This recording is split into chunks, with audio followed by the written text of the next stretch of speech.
नमस्कार मित्रों, मैं गुरुदेव ऑब्जर्वेटरी वडोदरा गायत्री प्रज्ञापीठ कारलीबाग से दिव्य दर्शन पुरोहित बोल रहा हूँ। महामंत्र गायत्री के साथ में आज की शुरुआत करते हैं आज के सेशन की।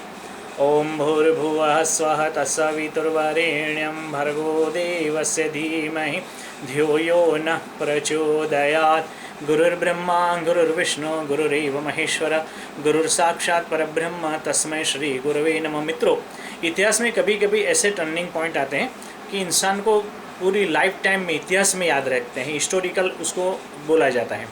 ऐसे ही एक समय से हम पसार हो रहे हैं और वो ये समय ऐसा है कि जिसके अंदर पूरे इतिहास के सभी राक्षसों को अगर मिला दिया जाए, रावण, कुंभकर्ण, कंस, चंडमुंड, रक्तबीज, सबको मिला दिया जाए और सबको मिक्स करने के बाद में एक उसमें से केवल एक ही राक्षस बना दिया जाए, उसमें जितनी ताकत होगी उससे भी कई गुना ज़्यादा ताकत वाला एक राक्षस हमने ही जन्म दे करके पाल पोस के बड़ा कर दिया है। और ये राक्षस अब हमारी ही मानवता की ही और ताक रहा है और मानवता को खत्म करने के पर तुला हुआ है। ये राक्षस इतना भयंकर है कि न भूतो न भविष्यति। इतिहास में 7.5 लाख साल पहले ऐसा राक्षस कुदरती रूप से नेचर ने उत्पन्न किया था और अब हम लोगों ने उत्पन्न कर दिया है। इसको कहा जाता है ग्लोबल वार्मिंग, क्लाइमेट चेंज।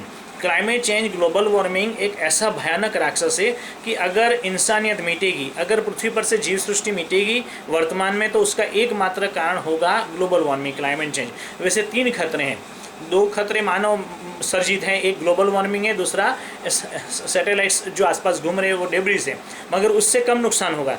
और तीसरा खतरा भगवान का दिया हुआ है, वो जो नियर अर्थ ऑब्जेक्ट्स हैं, जो सैटेलाइट से दूसरे उपग्रह हैं, लघुग्रह है, क्षुद्रग्रह, अगर वो आकर के पृथ्वी पर आग धमकते तो पृथ्वी आदि की सभ्यता नष्ट हो जाएगी। मगर ये मास एक्सटिंक्शन से भी ज़्यादा मास एक्सटिंक्शन करने वाला है ग्लोबल वार्मिंग, क्लाइमेट चेंज। ये बहुत सबसे बड़ा खतरनाक राक्षस हम लोगों ने पाल पोस के बड़ा किया है। दूध पिला पिला करके सांप को बहुत बड़ा कर दिया है हमने। ये ग्लोबल वार्मिंग क्या है उसके बारे में थोड़ा पहले पूर्व समझ लेते हैं। इस सेशन को हमने 3 भागों में विभक्त कर दिया है। पहले में हम कहेंगे ग्लोबल वार्मिंग क्या है, दूसरे भाग में हम लेंगे उससे क्या नुकसान हो सकता है, क्या हो रहा है, और तीसरा पार्ट अंतिम जो कंक्लूजन होगा वो होगा उसमें हम क्या कर सकते हैं, हमारी क्या जिम्मेदारी है, माता वसुंधरा के प्रति, माता प्रकृति के प्रति, हमारी आने वाली पीढ़ी के प्रति हमारी क्या जिम्मेदारी, उसके ऊपर चर्चा करेंगे। ग्लोबल वार्मिंग है, क्लाइमेट चेंज है, मानव सर्जित तकलीफ, तैयारी राक्षस की। वो क्या है, हम लोगों ने जितने वाहन पैदा किए, जो जितने वाहन चला रहे हैं, जितनी इंडस्ट्रियलाइजेशन कर रहे हैं, जितना कुछ जो हम साधन सुविधा के पीछे दौड़ रहे हैं, हमारी सुख की अंधी दौड़ के कारण हम लोगों ने ग्रीन हाउस गैसेस पैदा की है। कार्बन डाइऑक्साइड आज 415 पार्टिकल्स पर मिलियन है, जो 7.5 लाख वर्ष पूर्व था और वो वोल्केनोज यानी ज्वालामुखी के फटने के कारण हुआ था। आज हम लोगों ने उनसे भी ज़्यादा कार्बन डाइऑक्साइड पैदा कर दिया है। केवल 30 वर्ष पूर्व ये 415 नहीं था, उसके 350 केवल पार्टिकल्स पर मिलियन था, 450 हमने पैदा कर दिया, 425 तक ले आएगा। इसके अलावा मीथेन है, कार्बन मोनोऑक्साइड है, सल्फर डाइऑक्साइड है, नाइट्रस ऑक्साइड है, जो व्हीकल के फ्यूम से धुएं से निकलते हैं, जो इंडस्ट्रियलाइजेशन से निकलते हैं, जो सीमेंट के कल कारखानों से निकलते हैं, जो बिजली के कल कारखानों से निकलते हैं और जो कंस्ट्रक्शन के कारण निकलते हैं, सब ग्रीन हाउस गैसेस है। उसके अलावा हमारी जो डे टू डे दौड़ने की प्रवृत्ति है, अंधी दौड़ है, उसके कारण सुपर फाइन पार्टिकल्स, माथा जो हमारे सर के बाल है उससे हजारों गुना छोटे 10 नैनो पार्टिकल्स और 2.5 नैनोमीटर के पार्टिकल्स, सूक्ष्म पार्टिकल्स को पार्टिकुलेट मैटर बोलते हैं, सूक्ष्म यंत्र से देखे जा सकते हैं, वो हमने पैदा कर दी है एटमॉस्फेयर में। इसके अलावा हमने एयरबोर्न पार्टिकल्स काफ़ी मात्रा में पैदा कर दी, उसको हम प्रदूषण बोलते हैं। ये प्रदूषण airborne particle air quality index generate करते हैं और एयर क्वालिटी इंडेक्स 100 से ज़्यादा अगर चलती है तो बहुत नुकसान करता है।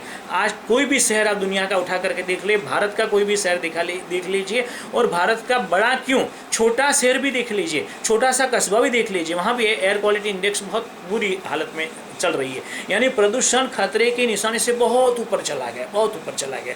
और जो मेरे गुरुदेव श्री राम शर्मा आचार्य मेरे मास्टर हैं, उन्होंने आज से 70-80 साल पूर्व ये साफ शब्द में लिख दिया था, वो बिल्कुल घटित हो रहा है। उन्होंने जो कुछ लिखा वो सब हो रहा है। उन्होंने कहा था कि बेटा ये होगा, ये होगा, ये होगा, ये भी हो रहा है। ये अब क्या होगा, उन्होंने जो कहा था, वैज्ञानिकों ने जो कहा था, पूरी की पूरी साइंस कम्युनिटी जो कहा था, वो 2050 की बात कही थी। ये 2050 तो बहुत दूर की बात है, अभी 2020 में उससे भी खतरनाक पोजीशन ने ला करके रख दी है। आज 700 करोड़ लोगों ने जो अपने सुख पाने के अंधी दौर से जो ग्रीन हाउस गैसेस उत्पन्न किए, उसके चलते क्या होता है, ऊपर एक पृथ्वी के ऊपर एक एटमॉस्फेयर बन गया है और सूर्य की किरणें जो धरती पर आती है वो वापस जा नहीं सकते, रिफ्लेक्ट नहीं हो रही। उसके चलते धरती पफ हो रही है, गर्मी एकदम बढ़ती चली जा रही है और उसके चलते ग्रीन हाउस गैसेस पैदा बाहर निकलते ही नहीं है और अंदर के अंदर धरती गर्म होती चली जा रही है। प्रदूषण उसमें बढ़ावा करता चला जाए, एयरबोर्न पार्टिकल्स, पर्टिकुलर मैटर, ये अपने आप में एक बढ़ावा करते चले जा रहे हैं और इतनी डेंजर पोजीशन में अर्थ आ गई है कि अब ग्लोबल वार्मिंग पीछे जाने का नाम नहीं ले रही है। अगर आज की तारीख में हम कार्बन डाइऑक्साइड पैदा करना बंद कर देते हैं, फिर भी हमने इतना कार्बन डाइऑक्साइड और कार्बन मोनोऑक्साइड जनरेट कर चुके हैं कि पूरे 2100 सदी तक, मतलब पूरी इस सदी में वो न्यूट्रल नहीं हो पाएगा, वो कम नहीं हो पाएगा, इतना हमने झन्ने कर दिया है। समुद्र भी अपनी सीमा तक सोख सकता है, वो भी अपनी सीमा पार कर चुका है, अभी वो भी कार्बन डाइऑक्साइड सोखने को मना कर रहा है। तो ये पोजीशन आ गई। अब ये है ग्लोबल वार्मिंग, क्लाइमेट चेंज। इससे होता क्या है, दूसरा पार्ट हम अब देखेंगे, समझेंगे। इससे होता क्या, उसके बहुत डेंजरस थिंग होती है, आम आदमी वो नहीं देख सकते, मगर साइंस की आंखों से अगर हम देखते हैं, विज्ञान की आंखों से अगर देखते हैं, तो हमको मालूम पड़ेगा कि हम कौन से कगार पर आ गए हैं। हम खाए के बिल्कुल पास में आ गए और एक कदम आगे बढ़ाया तो नीचे जाकर के धमाल से गिरेंगे और पूरी की पूरी मानव जाति का सफाया हो जाएगा। ये ग्लोबल वार्मिंग का बहुत बड़ा नुकसान है। उससे क्या होता है, उससे होता है गर्मी बहुत बढ़ती है, एक्सट्रीम कंडीशन। अभी आप ये आश्विन मास की नवरात्रि चल रही है, नवरात्रि में कभी 35 डिग्री 32 डिग्री का तापमान कभी आपने शहरों में देखा था? पहले नहीं देखा था। ठंड जून महीने में हरिद्वार में शांतिकुंज में हम जाते थे, जून महीने में ठंड पड़ती थी, गिरती थी। आज मार्च महीने में भी, जून महीने में तो वहाँ ठंड का नाम निशान नहीं रहा है और बारिश अपने टाइम पे मानसून में ही गिरती थी। आज तो एक ही दिन में सुबह में ठंड पड़ रही है, दोपहर में भयंकर गर्मी चल रही है और रात्रि में फिर बारिश गिर रही है। एक ही दिन में 3 मौसम चल रही है। ग्लोबल वार्मिंग के कारण हो रहा है। ग्लोबल वार्मिंग के कारण जो इतनी हीट, एक्सट्रीम हीट जनरेट हो रही है, उसके कारण जो पृथ्वी का अल्बेडो यानी कि पृथ्वी का जो सूर्य की ऊपर किरणें गिरती है पृथ्वी के ऊपर, वो वापस फेंकने की उसकी क्षमता, उसको अल्बेडो बोलते हैं, वो कम होता हुआ चला जा रहा है। क्यों?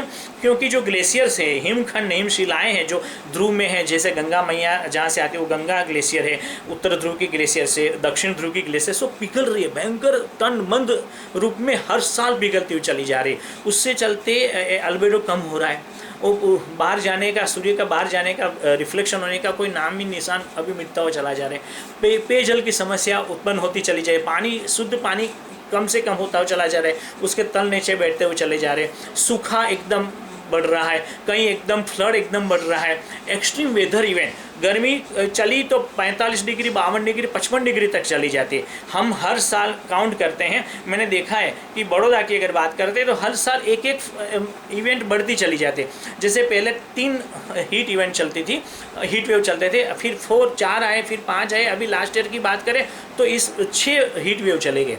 तो हर साल हीट वेव बढ़ते जाते हैं, कोल्ड वेव बढ़ते जाते हैं, एकदम ठंड गिरते तो -8 डिग्री तक शहरों में चली जाती है। और ऊपर हिमालय वाली क्षेत्रों की बात करते हैं अगर जम्मू कश्मीर के साइड की, तो -50 -52 तक भी चली जा सकती है। इतनी कोल्ड चलती है, इतनी बारिश गिरती है। इसके अलावा क्या होता है, वातावरण में इतना जहर घुल चुका है। ये जहर खुराक में गया, ये जहर पानी में गया, ये जहर हवा में गया है। उसको जब हम खाते हैं, उसको जब हम पीते हैं, उसको जब हम सूंघते हैं, फिर क्या होता है, हार्ट अटैक, हार्ट पेशेंट बढ़ते चले जा रहे हैं, श्वासोच्छ्वास रेस्पिरेटरी प्रॉब्लम वाले मरीज बढ़ते चले जा रहे हैं, ब्लड प्रेशर के मरीज बढ़ते चले जा रहे हैं, आंतों की बीमारी के मरीज बढ़ते चले जाए, कैंसर के मरीज बढ़ते चले जाए। ये पहले इतनी लेबोरेटरी नहीं थी। जब आप और छोटे थे तो आप देखिए, आपके गाँव में, हमारे गाँव में इतनी लेबोरेटरीज हुआ नहीं करती थी। चिकित्सक के नाम पर केवल आयुर्वेदिक चिकित्सा हुआ करते थे, अपनी नब्ज देख करके वो दवाइयाँ देते थे, बुढ़िया, और आप ठीक हो जाते थे।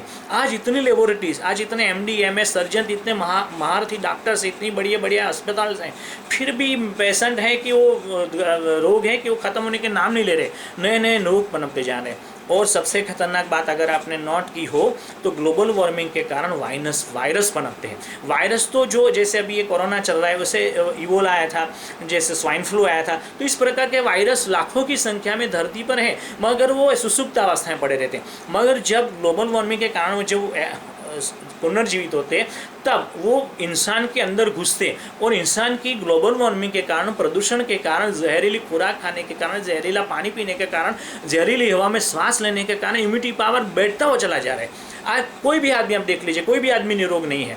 हर एक आदमी, कोई भी धर्मगुरु हो, वैज्ञानिक हो, चिकित्सक स्वयं हो, या विद्यार्थी हो, बच्चा हो, छोटे बच्चे से 80 साल का वृद्ध देख लीजिए, सबके सब बीमार चलते हुए चले जा रहे हैं, सबकी इम्यूनिटी पावर खत्म होती हुई चली जा रही है। तो वायरस क्या होते हैं, द्विगुणित त्रिगुणित हो रहे हैं। उसको दो चीज़ मिल रही, शरीर इम्यूनिटी पावर के वगैरह वाले शरीर मिल गए उनको जीवित होने के लिए, और दूसरा एटमॉस्फेयर मिल गया पूरा का पूरा, मिट्टी, पानी और पूरा वातावरण। उसके चलते क्या हुआ कि वो द्विगुणित त्रिगुणित होते हुए चले जाए। कोरोना मिटने का नाम ही नहीं ले रहा है।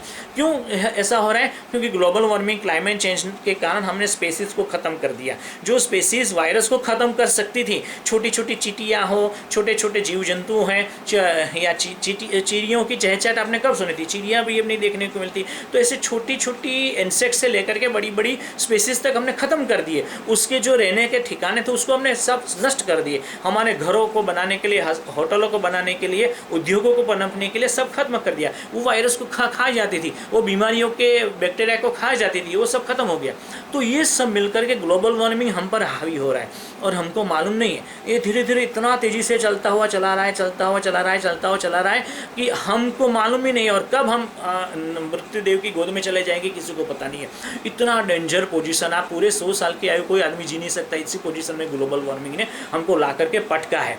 और ये पोजीशन अगर चलते रही तो आने वाले समय में मेडिकल क्राइसिस पैदा हो सकती है, इकोनॉमिकल क्राइसिस, इकोलॉजिकल क्राइसिस पैदा हो सकती है, और अनेक प्रकार की चीज़ें, क्योंकि एक के साथ में एक सब कुछ जुड़ा हुआ है। वो सब कुछ एक के साथ में एक बढ़ता हुआ चला जाएगा। मित्रों, ये ग्लोबल वार्मिंग की छोटी छोटी असर है। हम इसको अगर उसको पूरा एक एपिसोड अगर बना दें तो मालूम पड़ेगा कितनी डेंजर थी है ग्लोबल वार्मिंग, क्लाइमेट चेंज। अगर हम उसको समझ नहीं पाए, उसको रोक नहीं पाए, उसको थाम नहीं पाए, उसके असर को हम देख नहीं पाए, तो हमें मालूम ही नहीं पड़ेगा। पूरी की पूरी ह्यूमैनिटी सोते सोते धीरे धीरे समाप्त होती जाएगी। और 2100 साल के बाद में 22वीं सदी जीने के लिए कुछ आदमी ही बचे हुए आपको मिलेंगे। इतना danger global warming, climate change है। तो हमें अब करना क्या पड़ेगा? तीसरा पार्ट हम देखते हैं। तो इस तीसरा पार्ट बहुत महत्वपूर्ण है, क्योंकि ग्लोबल वार्मिंग हमने पैदा किया, उससे हमें ही इफेक्ट हुई, हमारे आसपास की प्रजातियों को भी इफेक्ट हुई, हमारे आसपास के पर्यावरण को, वातावरण को भी बहुत भयंकर इफेक्ट हुई। तो अभी हमारी ही जिम्मेदारी बनती है। नहीं तो हम ऊपर जाएंगे तो ऊपर क्या कहेंगे? ईश्वर हमको बोलेगा कि बेटा मैंने तो तुझे ग्रीन अर्थ दी थी, बेटा मैंने तो तुझे शुद्ध जल, शुद्ध खुराक, शुद्ध हवा दी थी, उसने तुमने बिगाड़ा क्यों? अगर ईश्वर हम पर क्रोधित हो गया और हमारे कर्मों का फल देना शुरू कर दिया तो हम कहाँ जाएंगे? किसके पास में जाएंगे? बोलेगा कि बेटा तुझे अपना तो नहीं सूझा, मगर अपनी बच्चों का भी नहीं सूझा, अपनी संतानों के लिए भी कुछ तूने नहीं किया, अपनी संतानों को भी जलती हुई अर्थ सामने ला करके पटक दी उसके हाथों पर, सर पर जलता हुआ एटमॉस्फेयर ला करके पटक दिया उसके सर के ऊपर। तेरे दिल में कोई दया नहीं है मानवता के प्रति, जीव सृष्टि के प्रति, माता प्रकृति के प्रति, पृथ्वी के प्रति कोई दया नहीं है। ये ईश्वर हमको पूछेगा जब ऊपर जाएंगे। अरे ऊपर जाने के बाद तो दूर हम यहीं रहे, पूछ रहा है हमको, वायरस के रूप में पूछ रहा है, कोरोना के रूप में पूछ रहा है, बीमारियों के रूप में पूछ रहा है, शुद्ध जल की पूर्ति के रूप में पूछ रहा है, जहरीली खुराक और जहरीली हवा के रूप में पूछ रहा है। हमें समझना चाहिए। तो हमारी फर्ज बनता है कि हमें कुछ करना ही चाहिए, ठोस करना चाहिए, हमारे पार्ट ऑफ लाइफ बना देना चाहिए इसको। हमारे जीवन का एक अविभाज्य अंग होना चाहिए। ग्लोबल वार्मिंग से जुड़ना, क्लाइमेट चेंज से जुझना, उसको क्या करना है? उसको छोटे छोटे कदम हमें बांटना है। हम ऐसा कहेंगे कि सरकार करेगी, हमें क्या है? तो सरकार तो जो भी करेगी अपना कार्य करेगी।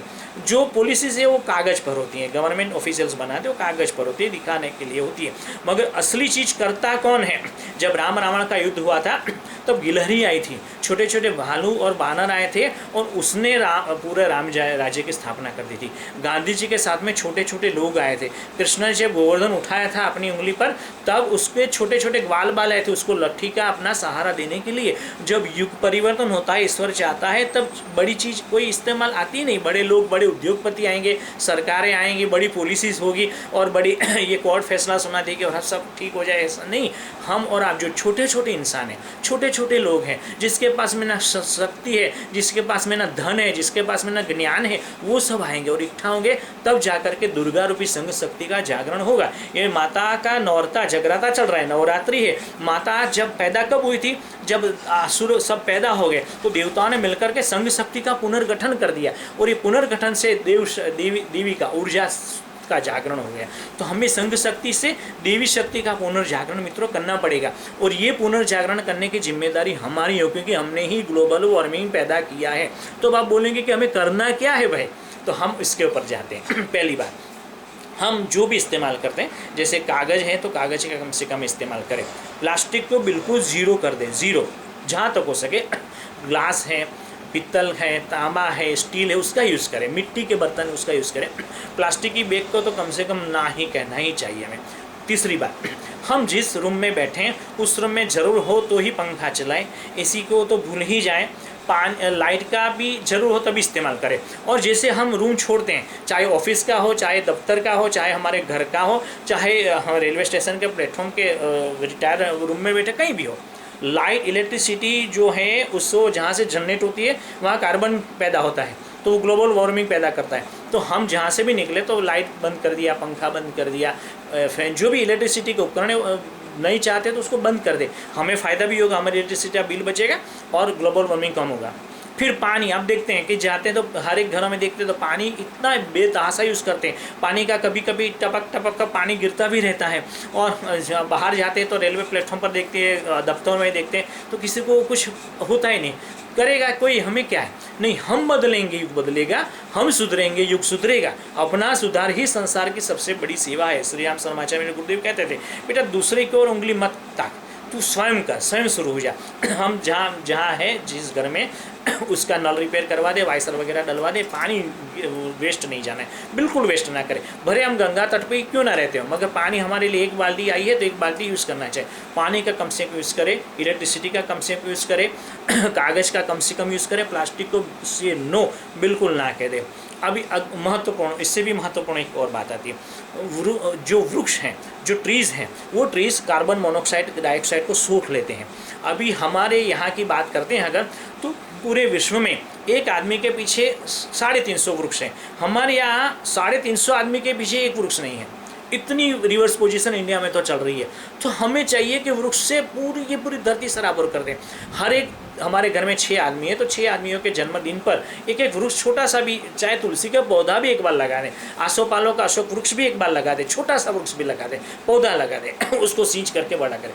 तस्वीरें खिंचवाने के लिए नहीं, जैसे राजकारणी करते, जैसे बड़े बड़े लोग करते, ऐसा नहीं। हमारी जिम्मेदारी है, हम छोटे बच्चे को बड़ा करने की जिम्मेदारी हमारी है। हमने तो ईश्वर में पूछेगा, बेटा तूने वृक्ष लगाए थे, वो सूख गए, हम जहाँ जहाँ जाते वृक्षारोपण करवाते तो वहाँ सौगंध ले जाते हैं कि अगर आपसे वृक्ष सूख गया तो आपको प्रायश्चित में और 2 वृक्ष लगाने हैं, उसको बड़े करने पौधे को। मित्रों, ये करना ही है। वृक्षों के बीज की छोटी छोटी गोलियाँ बना दें, उसको वृक्ष बॉम्ब भी कह सकते हैं, बीज बॉम्ब भी कह सकते हैं। और जब आप बाहर निकलते तो उसको खुले में फेंकते हुए चले जाए। जब बारिश गिरी गई तो आपने मान लो 1000 वृक्ष की बीज की गोलियाँ आपने फेंक दी, तो उसमें से कम 10 वृक्ष भी पैदा हो जाएंगे। और हर साल भारत की 120 करोड़ की जनता में से कम 20 करोड़ लोग या 10 करोड़ लोग भी करते हैं, तो 10 करोड़ वृक्ष पनपेंगे। तो आगे जाके 10 साल के अंदर 100 करोड़ वृक्षों से भारत पूरा भर जाएगा, हरा भरा हो जाएगा। तो कार्बन डाइऑक्साइड ठहरेगा कहाँ, सब पूरा वृक्ष सोख लेंगे, एनिमल्स सोख लेंगे। एनिमल्स को बढ़ाने की हमें आवश्यकता है, गायों को पोषण करने की आवश्यकता है। हमारे आसपास के क्षेत्र में जितनी स्पेसीज है उसको वहीं रहने देने की आवश्यकता, उसको तोड़ना नहीं, उसको भगाना नहीं है, उसको रह देने की आवश्यकता करनी है, हमें ये करना है पड़ेगा।